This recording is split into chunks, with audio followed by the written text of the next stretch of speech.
장 18절 말씀을 함께 봅니다. 이제 우리 다 같이 함께 한 목소리로 하나님 말씀 받들어 읽겠습니다. 함께 보십니다. 술 취하지 말라. 이는 방탕한 것이니 오직 성령으로 충만함을 받으라. 아멘.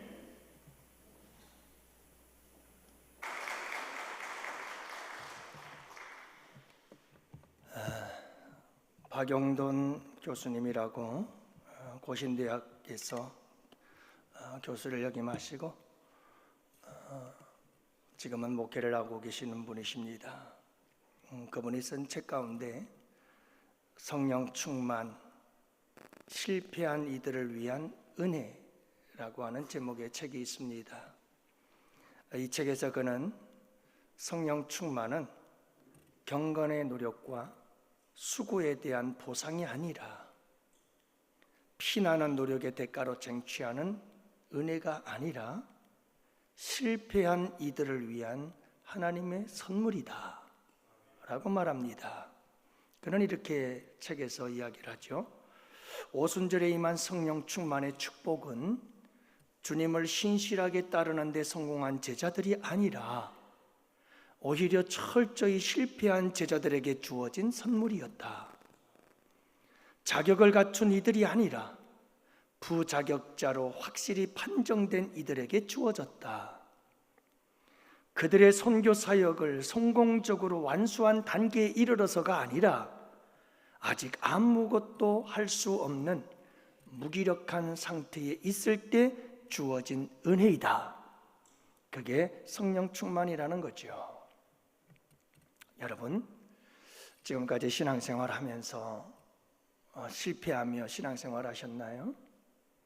기도생활에도 실패하고 또 말씀대로 사는 삶에도 실패하고 또 여러분 우리가 전도의 삶에도 실패하고 기도생활에도 실패하고 봉사에도 실패하고 나름 여러분들 실패한 신앙생활을 했다고 생각한다면 오늘 성령 강림주일 오순절 성령의 역사가 바로 우리에게 주어질 선물임을 믿으시기를 바랍니다. 네, 실패자들에게 주어진 하나님의 선물이요 은혜이니까요. 오늘은 성령 강림주일입니다. 예수님께서 부활하신 지 50일째가 되는 날입니다.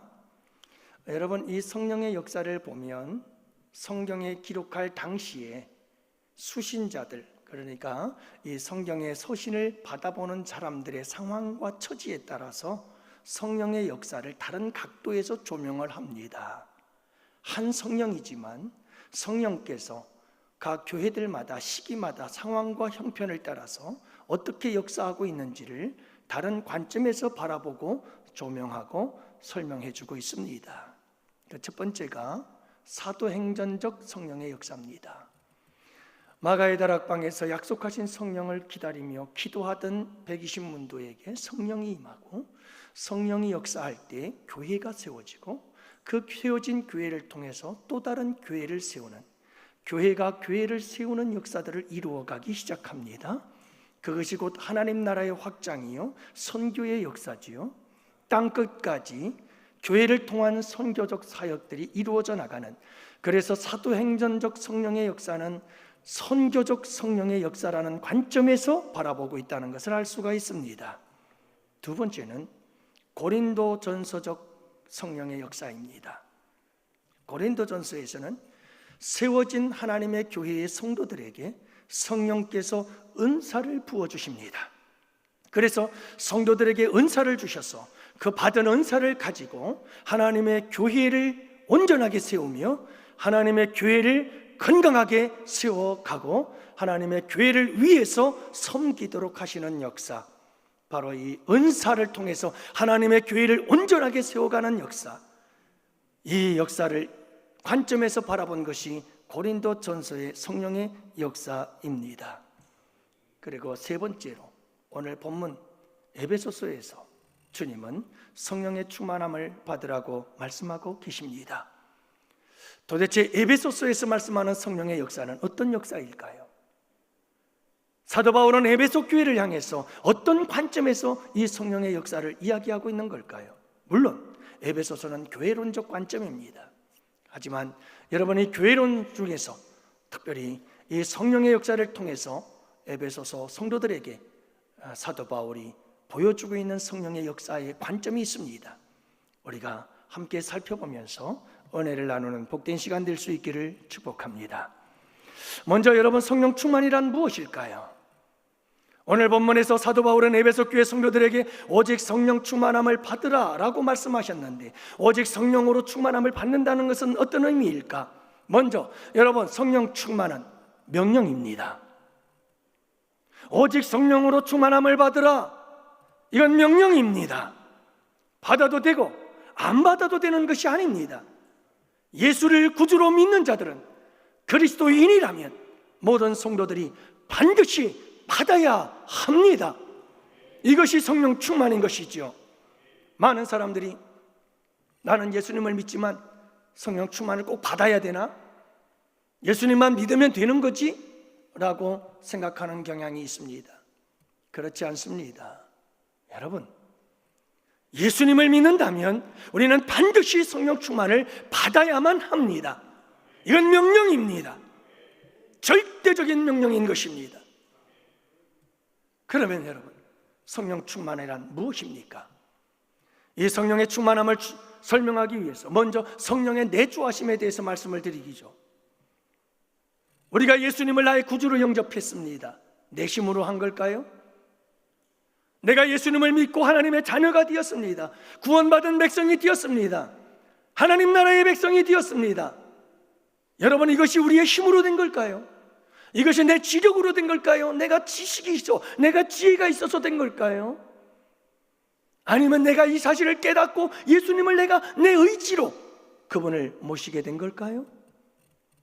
내심입니까? 그렇지 않습니다. 우리는 죽었습니다. 영적으로 죽은 자들입니다. 스스로 하나님을 알 수도 없고 하나님을 깨달을 수도 없는 자들입니다. 영적으로 무감각한 자들이요, 영적으로 지각이 죽은 자들이었습니다. 그런데 여러분, 성령께서 우리에게 가르쳐 주셨습니다. 깨닫게 해주셨습니다. 예수님이 나의 구주 되심을 알게 해주셨습니다. 그리고 마음으로 믿고 입으로 시인하게 하셨습니다. 그래서 하나님의 자녀가 된 줄로 믿습니다. 성령으로 아니하고는 누구든지 예수를 주라고 시인할 수 없느니라.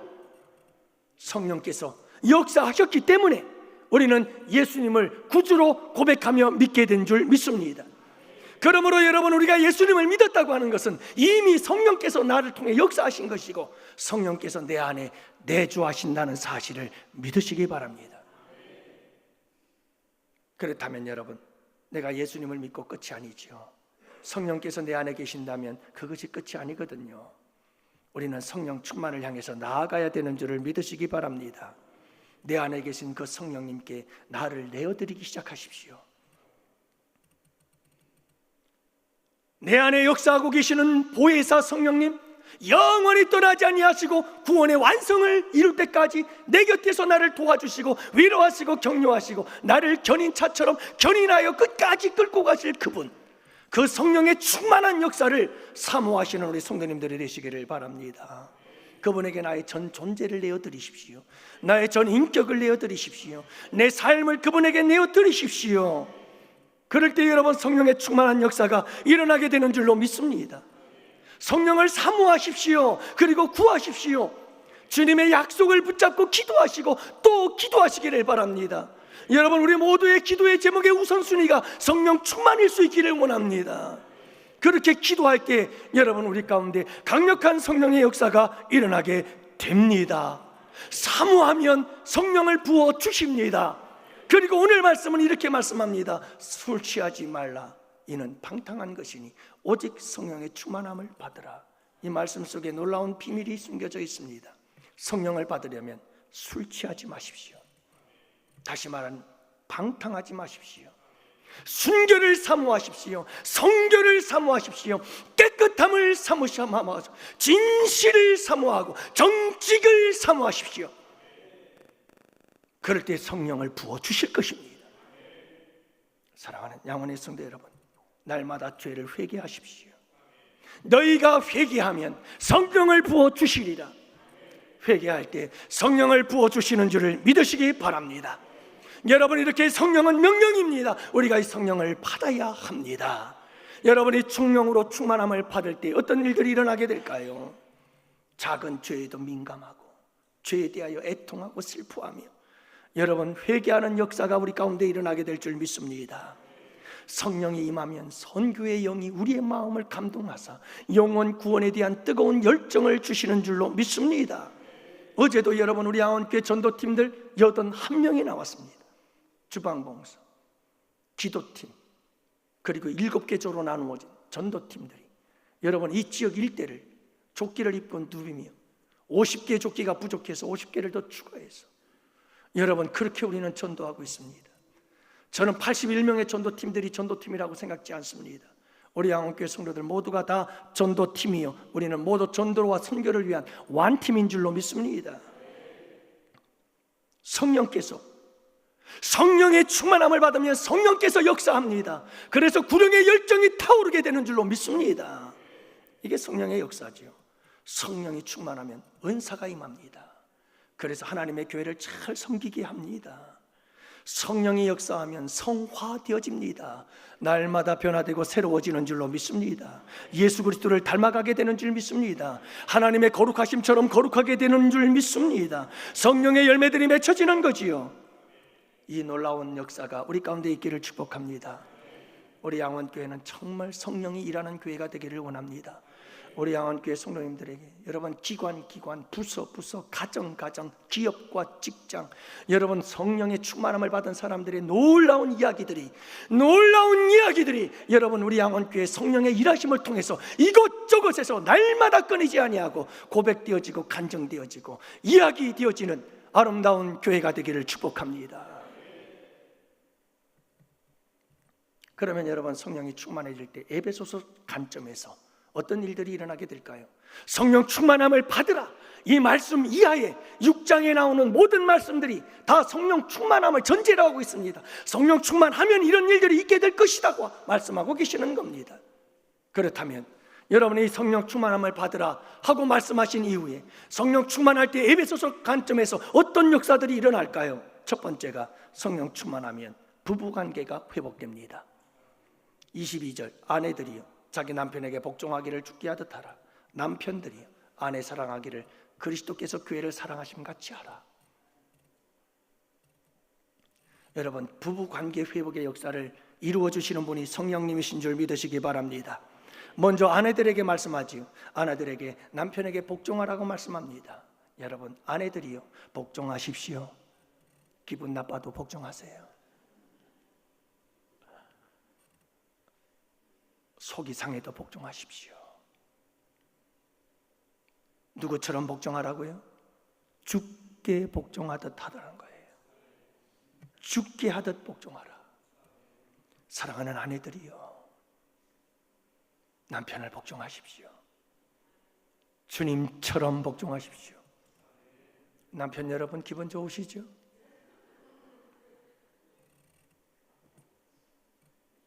여러분, 왠지 아십니까? 왜 우리가 아내들이 남편에게 복종해야 될까요? 23절에 그 답을 말씀하고 있습니다. 이는 남편이 아내의 머리됨이 그리스도께서 교회의 머리됨과 같으니 그가 바로 몸의 구주시니라. 여러분, 교회의 몸이, 이 몸된 이 교회의 머리가 누구십니까? 예수님이십니다. 그러면 가정의 머리는 누구십니까? 남편입니다. 하나님께서 세우셨습니다. 교회의 원리와 가정의 원리가 같습니다. 여러분, 교회의 머리가 되시는 분이 예수 그리스도이듯이 가정의 머리는 남편이니 죽게 복종하듯 복종하라 말씀하고 계시는 겁니다. 사랑하는 성도 여러분, 이것이 하나님 나라의 원리요, 이것이 여러분 가장 행복한 부부를 만들어가는 원리임을 잊지 마시기를 바랍니다. 여러분, 그러면 왜 두 번째로 이어서 남편들에게 말씀하고 계십니다. 이제 아내들이 기뻐하십시오. 남편들아, 아내 사랑하기를 그리스도께서 교회를 사랑하시고 그 교회를 위하여 자신을 주심같이 하라고 말씀하고 있습니다. 남편들이요 아내를 사랑하십시오. 사랑하세요.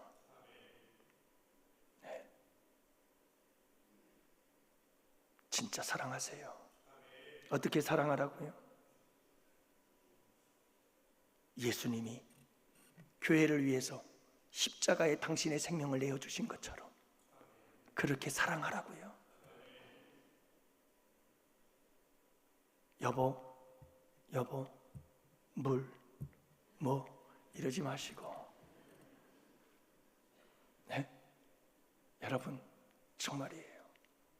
우리 남편들은 아내를 사랑해야 돼요. 질그릇과 같이 깨질세라 소중히 다루시라고 말씀하고 계셔요. 여러분, 아내를 사랑하시되 예수님께서 교회를 사랑하셔서 십자가에 생명 넣어주신 것처럼 아내를 위해서 여러분 내 생명까지 내어줄 수 있는 이런 남편들이 되실 수 있기를 축복합니다. 이게 부부예요. 성경이 말하는 하나님이 가장 기뻐하시는 부부의 모습이고, 여러분 부부관계 속에서 가장 행복한 부부의 모습인 줄을 믿으시기를 바랍니다. 그런데 여러분, 이 말씀해 보니 33절 말씀에는 또 다른 한 구절이 부부에 대해서 말씀하고 계시는데, 이 말씀은 앞에서 얘기한 것과 순서가 바뀌어 있어요. 앞에서는 아내들이여 먼저 나오더니, 그리고 남편들아 라고 두 번 뒤에 남편들에 대해서 얘기를 했는데, 여러분 33절 말씀해 보니까 반대로 얘기를 해요. 남편들아 아내를 사랑하라, 그리고 아내들에게 남편을 존경하라고 말씀하고 계십니다. 이렇게 여러분 이 순서조차도 주님께서는 앞뒤로 바꿔가면서 아내와 남편은 동등하다는 것을 말씀하고 있습니다. 여러분, 아내와 남편은 동등한 존재인 겁니다. 아내와 남편은 공평한 존재인 겁니다. 아내와 남편은 똑같은 존재인 겁니다. 누가 열등하고 누가 우월한 것이 아닙니다. 여러분, 아내와 남편은 하나님의 형상대로 지음받은 하나님이 보시기에 똑같은 존귀한 존재임을 믿으시기를 바랍니다. 소중, 동등한 존재입니다. 유교 사상 속에서 남편이 더 우월하다. 하나님은 남편과 아내를 동등한 존재로 지으셨습니다. 단 기능적으로 차이가 있습니다. 남편에게는 가정의 머리가 되는 기능을 주셨습니다. 아내에게는 남편을 돕는 배필의 기능을 주셨습니다. 하나님께서는 남자와 여자에게 다른 각기 기능을 주셨습니다. 여러분, 이 기능들을 통해서 하나님의 선하신 뜻을 이룰 수 있기를 축복합니다. 그러나 분명한 것은 기능은 달라도 남녀 존재의 가치는 동등하다는 사실을 여러분들 잊지 마시기를 바랍니다. 성경적인 부부의 원리를 따라 사십시오. 여러분, 사세요. 그러면 다름이 극복됩니다. 이 성경적 원리를 따라 살면 차이가 극복됩니다. 수많은 부부들이 왜 갈등합니까? 이 세상에 수많은 부부들이 왜 아파합니까? 차이를 극복하지 못합니다. 다름을 극복하지 못해내는 겁니다. 남자와 여자의 차이와 다름을 극복하지 못하고, 서로의 여러분 다른 가정의 문화 속에서 자라오면서 서로 교육이 다르고, 서로 삶의 빈부의 격차가 다르고, 서로의 성격과 기질이 다르고, 이 모든 다름을 극복하지 못하는 겁니다. 그래서 갈등하고 고민하고 아파하고 괴로워하며 불행한 삶을 살아가고 있지 않나요? 그러나 여러분, 이 성경적 원리를 따라 사십시오. 아내들이여 남편에게 복종하십시오. 남편들이여 아내를 위해서 생명 바쳐 사랑하십시오. 그러면 극복하지 못할 것이 없습니다. 모든 다름을 극복하고 차이를 극복하고 모든 가정의 고난과 역경도 능히 이기고 승리할 줄을 믿으시기를 바랍니다. 이게 여러분, 그런데 문제는 뭐냐면 어떻게 이런 부부로 살아갈 수 있을까 하는 겁니다. 내 힘으로 안 되는 겁니다. 이게 내 능력으로 안 되는 겁니다. 아무리 노력해봐도 안 됩니다. 이 못된 내 속에 있는 이 성격과 기질이 죽지를 않습니다. 어떻게 해야 되죠? 그래서 오늘 본문에서 사도 바울은 에베소 교회 성도들에게 그 답을 제시하고 있습니다. 다른 방법 없다. 따라합시다. 오직 성령으로 충만함을 받으라. 그게 답이다. 이 길 외에는 없다는 거예요. 두 번째로, 성령이 충만하면 부모와 자녀의 관계가 회복이 되어집니다. 여러분, 부모와 자녀의 관계가 더 중요할까요? 가정이라고 하는 공동체 속에서 부모와 자녀의 관계가 중요할까요? 부부의 관계가 중요할까요? 많은 사람들은 가정 그러면 부모와 자녀의 관계를 우선으로 생각합니다. 그렇지만 오늘 본문에서 보면 우리 주님은 순서를 이렇게 말씀합니다. 먼저 부부 관계에 대해서 말씀하고 나서 부모와 자녀의 관계를 이야기를 합니다. 뭐가 우선이라는 거죠? 부부 관계가 우선이라는 겁니다. 여러분, 에덴 동산에 하나님은 아담과 하와를 지으셨습니다. 부부를 만들어 결혼을 시켰습니다. 이렇게 인류의 역사는 시작이 된 겁니다. 부부로부터. 부부가 소중합니다. 여러분, 부부의 관계가 깨어졌을 때 자녀들은 말할 수 없는 아픔을 경험합니다. 부모와 자녀의 관계가 깨지는 겁니다. 부부 관계가 깨지면 모든 게 다 깨지게 되어 있습니다. 가정이 바르게 설 수 없습니다. 여러분, 이 부부관계가 바르고 부부관계가 하나님 안에서 아름다운 행복한 관계를 만들어 갈 때 여러분, 자녀들도 안정감을 가지고 나름대로의 미래의 꿈을 꾸며 여러분, 복된 삶을 살아가게 되는 줄을 믿으시기를 바랍니다. 부부관계가 중요한 겁니다. 여러분, 자녀들에게 가장 큰 선물이 무엇일까요? 부모들에게, 여러분 자녀들에게 가장 큰 교육이 무엇일까요? 여러분, 자녀들에게 부모가 줄 수 있는 가장 큰 사랑이 무엇일까요? 따라합시다. 부부의 행복한 모습. 더 이상 더 큰 사랑이 없고 더 큰 교육이 없어요. 더 큰 선물이 없어요. 할렐루야. 이렇게 여러분 부부관계에 대해서 말씀하신 후에 우리 주님께서 말씀하십니다. 부모와 자녀의 관계를 이야기를 하시죠. 뭐라고 말씀하나요? 여러분, 먼저 자녀들에게 말합니다. 지난주에 말씀을 드렸죠. 자녀들아, 주 안에서 너희 부모에게 순종하라. 이것이 옳으니라. 네 아버지와 어머니를 공격하지 말고 공경하라고 말씀하고 있습니다. 여러분, 우리 예수님은 이 두 부모님을 잘 섬기신 줄로 믿습니다. 하나님 아버지를 순종하여 죽기까지 복종하셨고, 여러분, 어머니를 사랑하셔서 우리 예수님은 십자가에 달려 죽는 그 죽음의 고통 속에서도 우리 어머니를 부탁한다며 요한에게 여러분 어머니를 부탁하는 효자였음을 보게 되어집니다.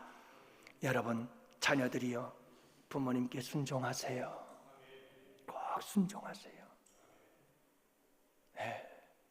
부모님이 뭐라고 해도 알았어요 하세요. 네. 그것이 옳으니라. 여러분, 이제 부모님들에게 말씀하고 있습니다. 부모들에게 뭐라고 말합니까? 아비들아, 자녀들을 노엽게 하지 말라. 오직 주의 교훈과 훈계로 양육하라. 두 가지를 하라고 말씀하고 있습니다. 하나는 하지 말라, 하나는 하라. 하지 말라는 소극적인 명령이에요. 여러분, 하라라고 하는 적극적인 명령입니다. 여러분, 부모로서 자녀들에게 꼭 해야 될 것 두 가지. 첫째, 자녀들을 노엽게 하지 마십시오. 화가 날 정도로 섭섭하고 서운하게 하지 말라는 말입니다. 여러분들, 자녀들을 노엽게 하지 마세요. 노엽게 하지 마세요. 절대로 노엽게 하지 마세요. 가혹하게 대하지 마세요. 불합리한 요구를 함부로 하지 마세요. 약속을 불이행, 여러분 이걸 가볍게 여기지 마세요. 아이의 인격을 무시하지 마세요. 아이들의 생각과 감정과 그 아이들의 어떤 하고자 하는 행동들에 대해서 여러분 무시하지 마세요. 그 아이들은 인격체예요. 하나님의 형상이라고요. 아이들을 묶어놓는 것도 필요하지만 여러분, 아이들을 묶어놓는 것도 문제이고 방임하는 것도 문제예요. 여러분, 아이들을 너무나 제약시키지 마세요. 가둬놓지 마세요. 편애하지 마세요. 여러분, 권위적인 태도로 아이들을 학대하거나 함부로 대하지 마세요. 아이들을 노엽게 하지 말라. 부모들이 해야 될 일이고, 두 번째, 아이들을 주의 교양과 훈계로 양육하는 여러분들이 되시기를 바랍니다. 참 문제가 있어요. 왜 이 시대에 점점 이 시대가 악해져 가면서 노인 학대로부터 시작해서 노인들이 버림받는 시대가 되어지고, 왜 여러분 자녀들은 노인을, 우리 부모님들을 공격하는 시대가 되어졌을까요? 여러분, 이게 다 우리들의 문제입니다. 우리들의 문제. 분명히 부모들은 어떻게 가르쳐야 된다고요? 주의 교훈과 훈계로 양육해야 됩니다. 안 했습니다. 교회에서 아이들을 가르치지 않았습니다. 아이들의 신앙교육을 우선시하지 않았습니다. 세상으로 보냈습니다. 공교육이 무너졌다고 아우성입니다. 여러분, 회사에 가서 일할 수 있는 일꾼을 만들어내는 학교가 성공할 수 있을는지는 모르지만 인성을 만들고 사람을 사람답게 만드는 교육은 끝났습니다. 그런데 우리는 자꾸 세상으로 보냅니다. 그래서 그 아이들은 공경하는 부모를 공경하는 아이들이 아니라 부모를 공격하는 아이로 자라고 있는 거 아닐까요?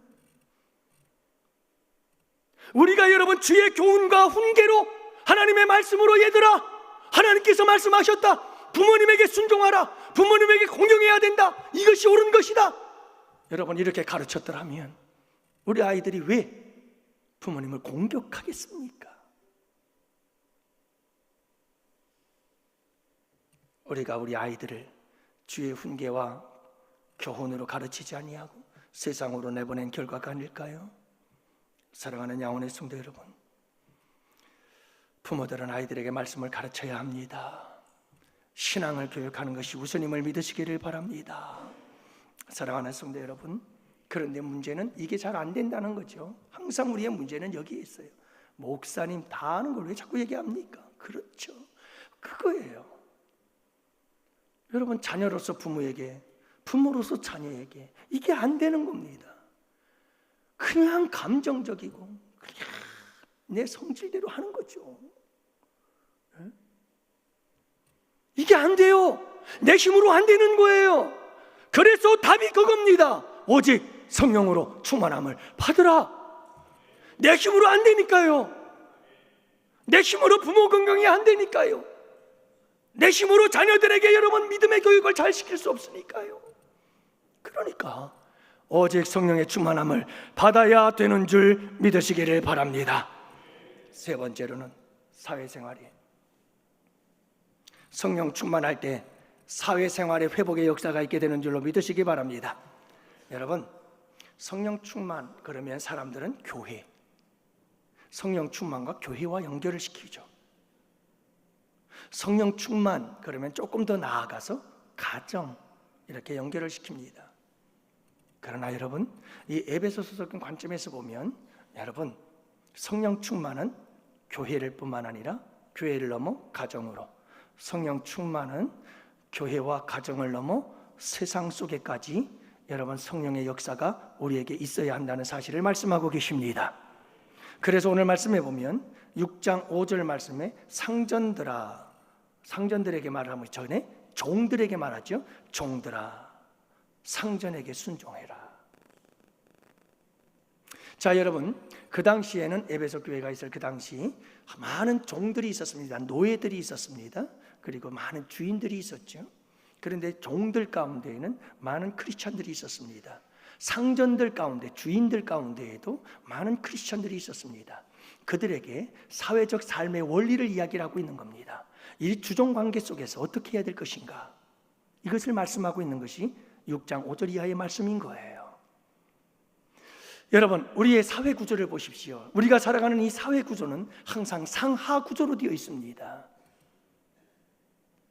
우리 대한민국 사람들은 특히도 합니다. 두 사람이 만나면 나이부터 묻습니다. 상하를 딱 만들어 놓자는 겁니다. 여러분 모든 우리 사회 구조는 상하가 있습니다. 갑이 있으면 을이 있게 되어 있는 겁니다.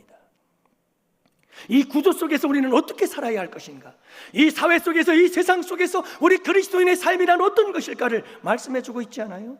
어떻게 하라고 말씀하죠? 종들아 두려워 떨며 성실한 마음으로 육체의 상전에게 순종하기를 그리스도께 하듯 하라. 할렐루야. 여러분 어디를 가서 무엇을 하든지 여러분들 윗사람이 계십니까? 그분들에게 순종하십시오. 순종하세요. 어떻게 순종하라고요? 죽게 하듯 하라고요. 여러분이 세상 어디를 가서 무엇을 하든지 여러분 위에 있는 사람들에게 항상 죽게 하듯 순종하십시오. 우리가 이 사회 구조 속에서 여러분 살아갈 때 상전들에게 반드시 해야 될 것이 순종이라고 말씀하고 있는 겁니다. 그러나 한 가지 조건이 있습니다. 여러분, 상전들에게 무조건 순종하라고 말씀하지는 않습니다. 그것이 6절 말씀입니다. 눈가림만 하여 사람을 기쁘게 하는 자처럼 하지 말고 그리스도의 종들처럼 마음으로 하나님의 뜻을 행하라. 자, 여기서 여러분 우리가 세 가지를 볼 수가 있습니다. 우리가 여러분 상전들에게 순종을 하되, 세상 속에서 위에 있는 사람들에게 순종을 하되, 이 세 가지는 제외입니다. 첫 번째, 사람을 기쁘게 하지 말아라. 다시 말하면 하나님을 기쁘시게 하라는 겁니다. 사람을 기쁘게 하는 것보다 하나님 기쁘게 하는 것이 우선이다, 이것입니다. 두 번째는 그리스도의 종들처럼 행하라, 이겁니다. 여러분, 상전의 종일 수 있습니다. 상전의 종일 수 있지만 상전의 종이기 전에 우리는 그리스도의 종이다, 이 말씀입니다. 그러므로 여러분, 우리는 사람의 종이기 전에 하나님의 종임을 알아야 합니다. 그래서 여러분, 이때에는 절대로 순종할 수가 없다는 것을 말씀해 주고 있습니다. 세 번째로는 하나님의 뜻을 행하라고 말씀합니다. 하나님의 뜻이 아니면 순종할 수 없습니다. 하나님의 뜻 안에서라면 여러분 모든 상전에게 죽게 하듯 순종하십시오. 성실함으로, 성실함으로. 그리고 두 번째로는 기쁨으로 섬기라고 말씀하고 있습니다. 여러분, 우리의 사회생활이 기쁨이 되기를 원합니다. 우리가 종으로서 상전을 섬기고 사회생활을 할 때 기쁨으로 섬겨라. 여러분, 기쁘십니까? 월요일날 내일 직장 나갈 때 기쁘십니까? 월요병에 시달리지 않으셔요? 여러분, 우리 양원교회 성도들은 월요병이 없기를 축복합니다. 월요병이 없어야 돼요. 우리 큐티반에서 큐티를 하던 우리 집사님 한 분, 제가 캘빈의 직업관에 대해서 얘기를 할 때 굉장히 은혜가 되었던 것 같아요. 이게 뭐냐 하면, 여러분, 캘빈의 직업관은 모든 우리의 직장생활, 우리의 모든 일들은 다 섬김이다, 이겁니다. 뭐라고요? 섬김이라고요. 섬김.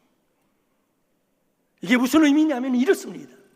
여러분, 환경미화원이 거리를 청소합니다. 그는 지금 월급을 받기 위해서 청소하는 게 아니고, 여러분, 똑같은 환경미화원으로서 거리를 청소한다 할지라도 여러분, 어떤 이들은 월급을 받기 위해서 일하지만 어떤 사람들은 하나님이 지으신 이 아름다운 지구의 일부분을 내가 청소하고 깨끗이 하고 있다, 이런 마음으로 청소를 하는 겁니다.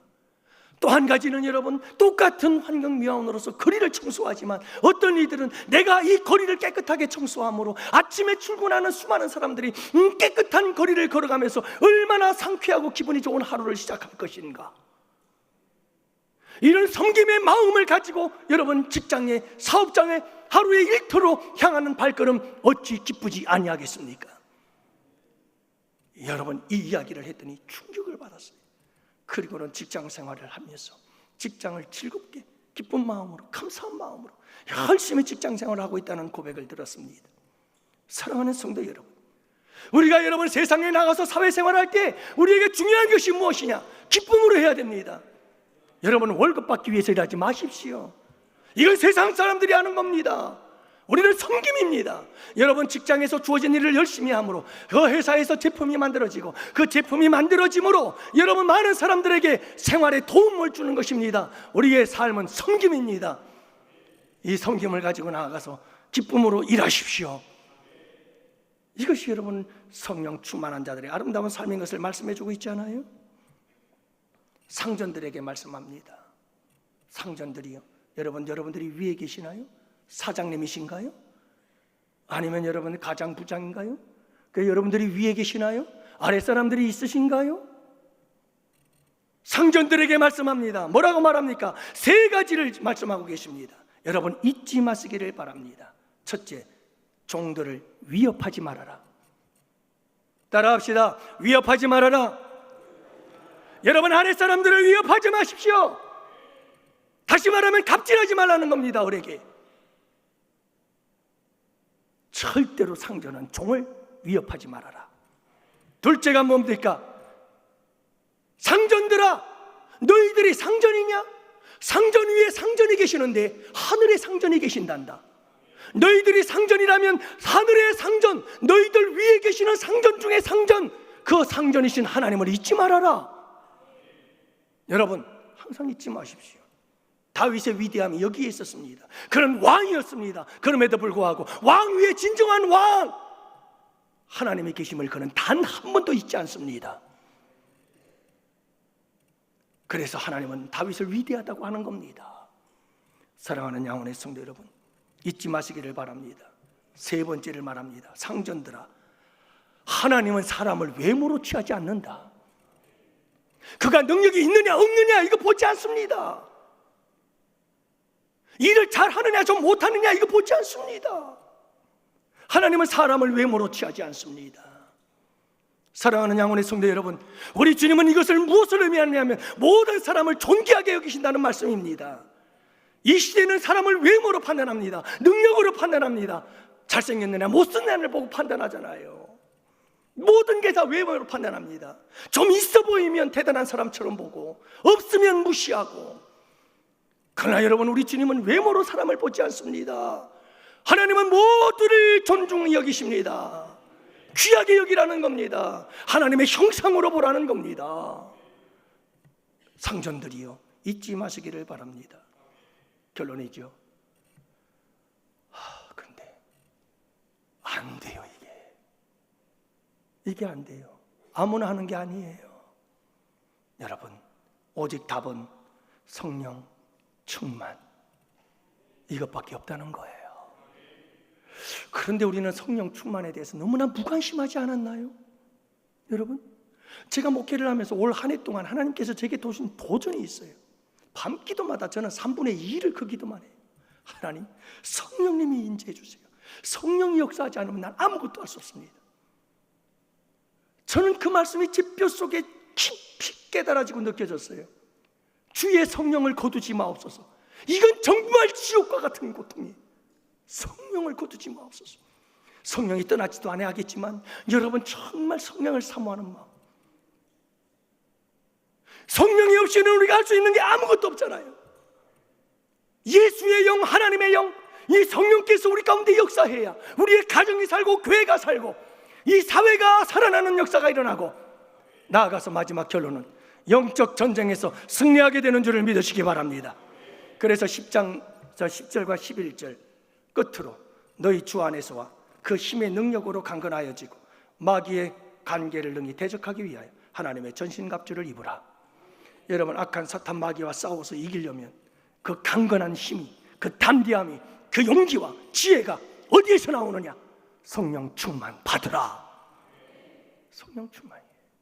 이 영적 전쟁에서 승리하는 우리 양원의 성도들이 되시기를 축복합니다. 여러분, 갈망하세요. 성령을 막 사모하세요. 그 성령께서는 내 머리부터 발끝까지 가득가득 차고 넘치기를 위해서 기도하세요. 다 지배하고 통치하고 다스려. 내 머리카락부터 발가락까지 전부 다 그분께서 통치하고 다스리도록 내어드리십시오. 그리고 여러분, 약속을 붙잡고 끊임없이 기도하십시오. 어떤 이는 교회 봉사를 위해서, 은사를 위해 기도하십시오. 선교를 위해서 성령의 영을 구하십시오. 여러분, 간절하게 우리 가정의 회복을 위해서나 이 사회의 회복을 위해서 성령의 역사를 구하십시오. 그렇게 자꾸 기도하면 성령이 부어집니다. 성령이 역사합니다. 그럴 때 우리는 정말 새로운 세계를 경험하게 될 것입니다. 이와 같은 아름다운 천국이 여러분들에게 함께 하시기를 주님의 이름으로 축복합니다. 기도합시다. 아버지 하나님, 오늘도 우리 주님이 주신 귀한 은혜의 말씀에 감사합니다. 우리 사랑하는 양혼의 성도들, 내 힘으로 안 됩니다. 부부관계, 부모와 자녀와의 관계, 아버지 하나님, 주종관계, 그리고 악한 영